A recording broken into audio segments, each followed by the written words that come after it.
Nayib Bukele acaba de dar un ultimátum a las pandillas. A través de una fuerte represión y controles inhumanos, el presidente de El Salvador ha demostrado que cuando se trata de poner mano dura a los criminales, va en serio. En este video desvelaremos el inquietante mensaje que el mandatario salvadoreño ha enviado a estos grupos delictivos. Además, conoceremos un poco más de sus políticas de mano dura, así como sus controvertidas declaraciones. Y por sobre todo, hablaremos del por qué muchos consideran que Bukele ha ido demasiado lejos. Antes de empezar, deja tu like, suscríbete y activa la campanita para no perderte ninguna de nuestras fantásticas historias. Durante años, El Salvador ocupó los primeros puestos de los países más violentos del mundo, por cada 100.000 habitantes.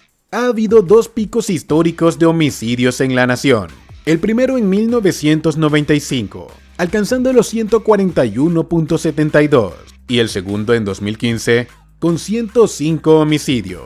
Las principales causas de estas masivas olas violentas son las pandillas, popularmente conocidas como maras, grupos delictivos dedicados a la extorsión, secuestro, sicariato y tráfico ilegal. Durante años los distintos gobiernos han tratado de acabar o negociar con los grupos que aterrorizaban a los salvadoreños, todos sin éxito. Sin embargo, en 2022 el gobierno lanzó una de las ofensivas de seguridad más implacables de su historia más reciente, en un intento por debilitar a las maras. El artífice de esta contraofensiva fue el presidente electo en 2019, Nayib Bukele. La acción vino después de una alza de crímenes en marzo de 2022. La entonces Asamblea Legislativa, a petición de Bukele, declaró un régimen de excepción de un mes, donde se suspendieron los derechos constitucionales y se flexibilizó el accionar de la policía para tratar con los pandilleros. Desde entonces, en el marco de una despiadada campaña para erradicar a las maras, las fuerzas de seguridad han detenido a más de 70.000 personas, es decir, poco más del 1% de la población de El Salvador. Pero esta no ha sido la única política controvertida del gobierno de Nayib Bukele. Desde su llegada al poder, Bukele ha utilizado medidas como el despliegue del ejército en zonas conflictivas y la construcción de centros de detención para pandilleros. Como resultado, los índices de criminalidad han disminuido significativamente. Uno de los proyectos estrella de Bukele fue la creación del Centro de Confinamiento del Terrorismo, mejor conocido como CECOT, un espacio capaz de albergar a más de 40.000 pandilleros y criminales de máxima peligrosidad en El Salvador. En dicha megacárcel, más de 600 soldados y 250 policías están desplegados en diferentes puntos, tanto dentro como fuera de las instalaciones y sus alrededores. Todo esto para garantizar que nadie pueda escapar del recinto. A diferencia de otras cárceles, el CECOT fue construido para garantizar que desde el momento que alguien pone un pie en las instalaciones, no vuelva a ver la luz del sol. Lo más controvertido de este lugar es que Bukele levantó la megaprisión en tan solo 7 meses, convirtiéndose así en todo un símbolo de la guerra del gobierno contra las pandillas. A pesar de las constantes denuncias hechas por organizaciones de derechos humanos, familiares de los presos y los medios de comunicación, o las acusaciones a las autoridades de detener arbitrariamente a personas inocentes, la falta de garantías procesales y la imposibilidad de acceder a una defensa justa, Bukele no dudó en mandar un contundente mensaje a todos los detractores. Les juro por Dios que no comen un arroz. El presidente advirtió a los pandilleros que estaban en las calles que, de tratar de vengar a sus compañeros y volver a alzar los índices de criminalidad, o tan siquiera en pensar en sublevarse, aplicaría una serie de normas casi inhumanas. Quizás por estas mismas amenazas, los pandilleros se han limitado de actuar en contra de Bukele. Aunque nos atrevemos a especular que toda esta situación los agarró de sorpresa y fueron sobrepasados por las fuerzas de seguridad. Además, en distintos informes y testimonios de exreclusos, revelan las condiciones inhumanas dentro de las cárceles salvadoreñas, incluyendo hacinamiento, maltrato y falta de acceso a servicios básicos como atención médica adecuada. El régimen de excepción también extiende el plazo de detención preventiva, lo que plantea serias dudas sobre la legalidad y la ética de las operaciones en dicho centro. Las organizaciones de derechos humanos manifestaron su preocupación por la serie de medidas introducidas recientemente en El Salvador. Sin embargo, poco o nada le importa a Bukele sus palabras.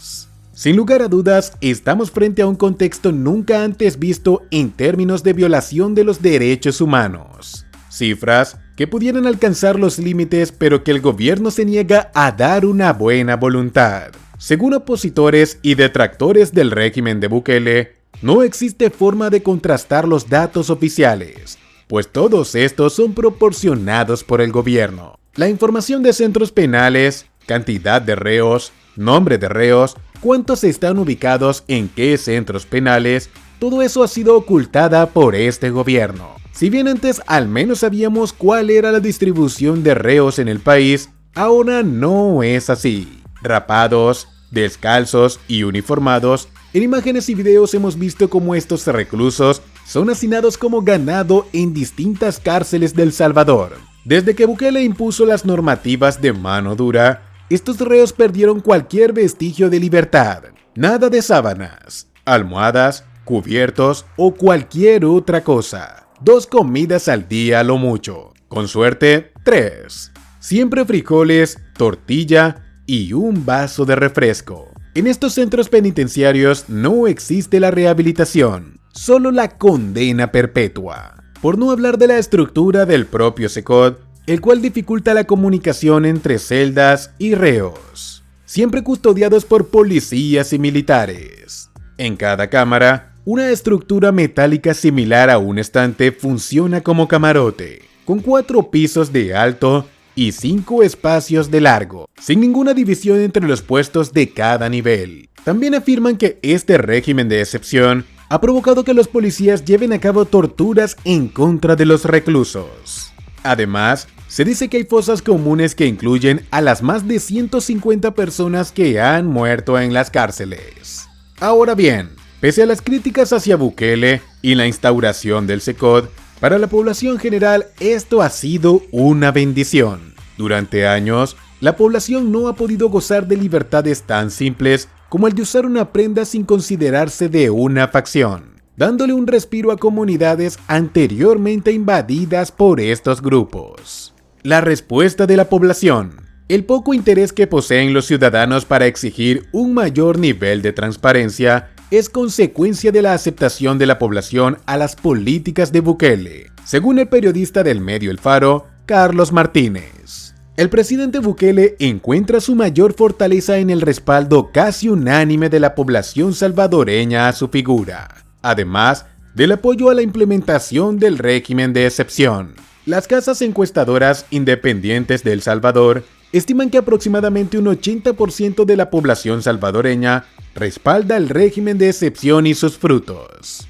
Este presidente salvadoreño con una familia de origen palestino es más que un rostro joven para la política latinoamericana. Bukele es un empresario y dedicó parte de su vida a la publicidad, algo que lo ayudó a distinguirse notablemente en su campaña presidencial en redes sociales.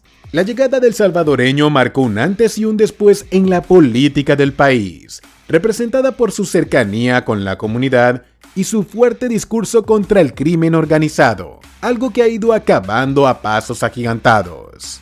Sin embargo, detrás de esta fachada de seguridad se esconde una realidad más sombría.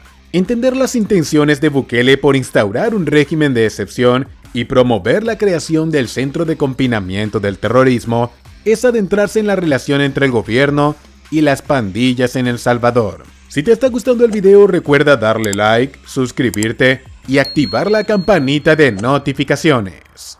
Ahora sin más, regresemos al video. Una investigación realizada por el medio El Faro reveló que el gobierno de Bukele sostuvo negociaciones desde 2019 con las principales agrupaciones criminales, con el fin de mantener una tasa mínima de criminalidad. A cambio, estos grupos recibirían privilegios carcelarios y beneficios para los miembros en libertad, lo que fue documentado por la misma fiscalía con audios, fotografías, archivos y testimonios. De todo esto tenemos un video por acá. Te recomendamos ir a verlo. Por supuesto, esta investigación cayó luego de que la oposición lo denunciara como desmantelamiento del Estado. Esto causó que Bukele, junto a las fuerzas de seguridad, destituyera a los magistrados de la Corte Suprema, así como al fiscal general que investigaba el caso. Aún así, Bukele y su gobierno negaron tajantemente estar involucrados con las maras. Aunado a esto, la negociación con estos grupos se cayó en algún punto del 2022, desatando así la ira de las pandillas. En respuesta, el fin de semana del 25 al 27 de marzo se produjo una masacre indiscriminada contra más de 80 ciudadanos inocentes. Así, el cambio en la política pasó de negociar a reducir las tasas de criminalidad a declararles la guerra. Desde entonces, Nayib Bukele ha realizado múltiples acciones que han sido catalogadas como controversiales y restrictivas. Repasemos las 3 políticas más sonadas de su gobierno. En primer lugar, las sanciones a los medios. Propuesta por Bukele y bautizada por los medios como Ley Mordaza, la Asamblea Legislativa votó a favor de reformar el Código Penal para sancionar a cualquier medio que reproduzca o transmita mensajes o comunicados originados o presuntamente originados por las pandillas. A priori, esto puede parecer un intento de Bukele para censurar a los medios, pero no está de más recordar cómo estos también dieron cobertura a las maras durante la época de la tregua.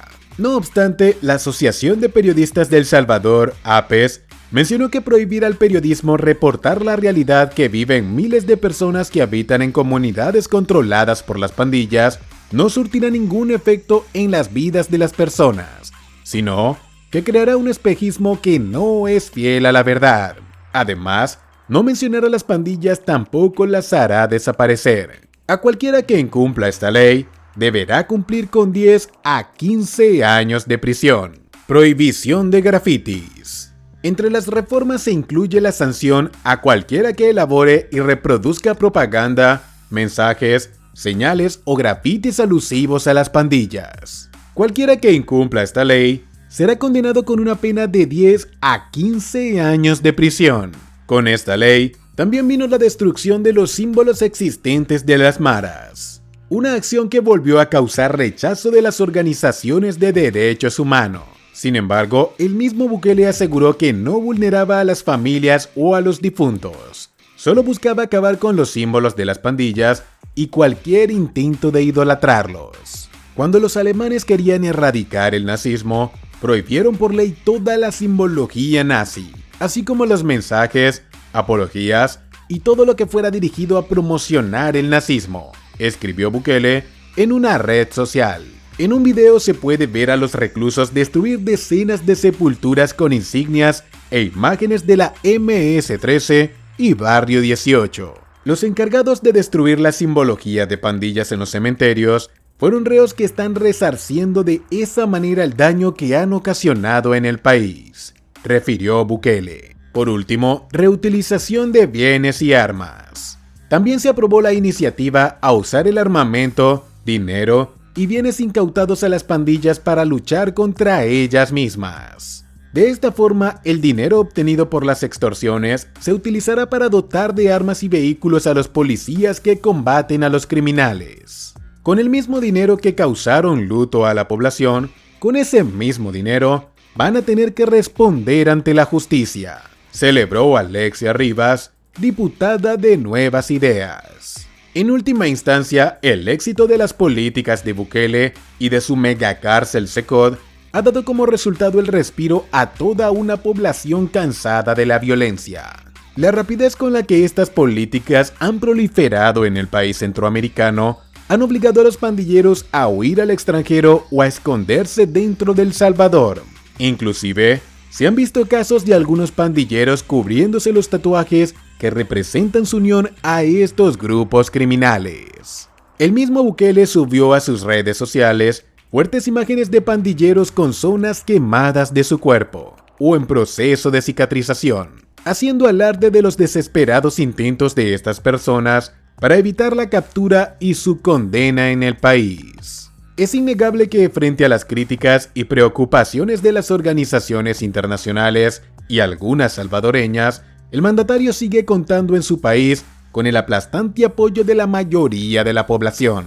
Según datos proporcionados por el gobierno, 2023 fue el año más seguro en la historia de El Salvador, con un promedio de 0.4 homicidios al día. Esto ubica al país como el segundo de América y el primero de Latinoamérica con la tasa más baja de criminalidad, apenas por debajo de Canadá. Sea como fuere, la realidad es que la mayoría de los salvadoreños asegura vivir con tranquilidad, sin sufrir de extorsiones y pudiendo circular por zonas que antes estaban tomadas por las pandillas. Pero no está de más recordarles que las pandillas están debilitadas pero no derrotadas. Al menos un tercio de estos criminales sigue en libertad y unas 53 células siguen activas en El Salvador, según estimaciones de la policía. Esto sugiere que las estructuras de la Mara Salvatrucha y Barrio 18, aunque inactivas, siguen existiendo de alguna forma. También es posible que en algunas zonas más remotas existan grupos dedicados a la extorsión o al tráfico de sustancias, aunque a una escala mucho menor. A menos que se produzca un cambio radical en la política de seguridad del país, la posibilidad de una rápida reaparición de estos grupos parece remota.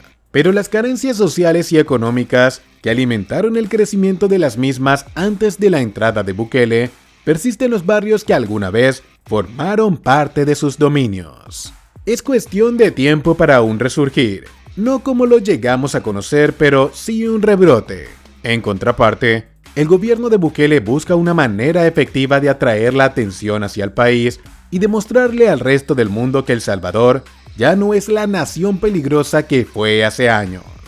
Es cuestión de tiempo para saber si su política de mano dura surtirá efecto en la pequeña nación centroamericana. Hemos llegado al final de este video. Ahora coméntanos, ¿qué opinas del contundente mensaje que envió Bukele a los pandilleros? ¿Crees que El Salvador por fin está libre de estos grupos delictivos? Déjanos tu opinión en la sección de comentarios. Nos vemos en un próximo video. Hasta pronto.